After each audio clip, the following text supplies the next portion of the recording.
Thank you very much. Good afternoon, everyone. We had a very good meeting. Thank you very much for hosting this meeting here and inviting me, dear Chancellor, lieber Olaf.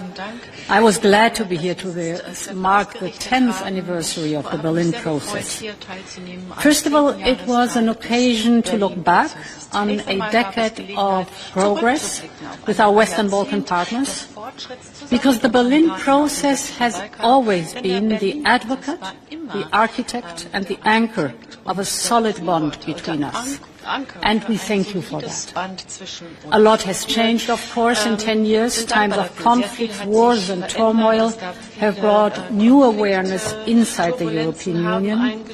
The awareness that a larger union is also a stronger union, and that it was our responsibility to bring aspiring members closer to us. This is why we have been extending to the Western Balkans the very same solidarity measures that we have taken inside our union. One example is the energy crisis. We have helped Western Balkan households to cope with the high energy costs through our energy support package of 1 billion. We are now building energy infrastructure to make the Western Balkans more energy independent with the 30 billion euros of investment plan. Or another example is our cooperation of civil protection.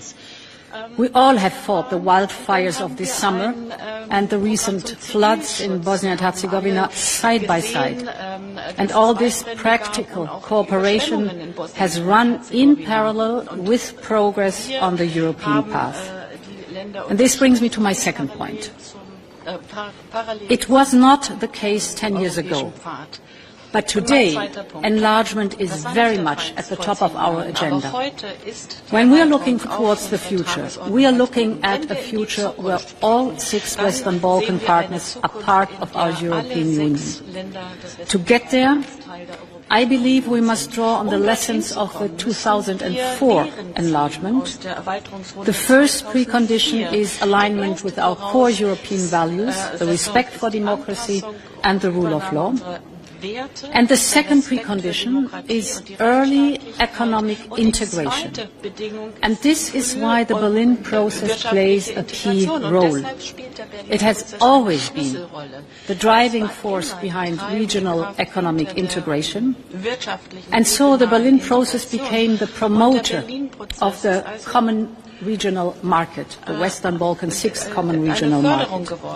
It is essential that this common regional market functions smoothly, because it allows the Western Balkan companies to trade, to innovate and to create good jobs, and because it brings the region closer to us and the economies closer to our single market.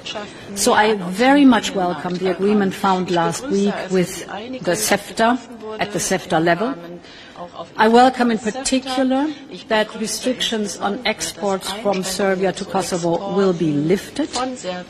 I congratulate both sides on showing such political will, and I congratulate you, Olaf, for Germany's skillful mediation efforts, because this is a very concrete step towards normalization. And I also welcome today the signature of the new action plan for the common regional market. The better the common regional market functions, the better the Western Balkans economies can be, step by step, integrated in our European single market. And this is my third and last point. We needed a bridge between the common regional market and the European single market. And this bridge is our growth plan for the Western Balkans, 6 billion of investment. It is no coincidence that I chose to launch this growth plan last year at the Berlin Process Summit in Tirana. The reason is very simple. The growth plan and the Berlin process are interwoven. With the growth plan, we kind of open the door to specific sectors of the single market. To use this opening, the Western Balkans need to adopt relevant reforms to have a level playing field. And these reforms are in return supported by European investment in each country. And progress is tangible. We asked our partners to develop their own reform agenda under the growth plan.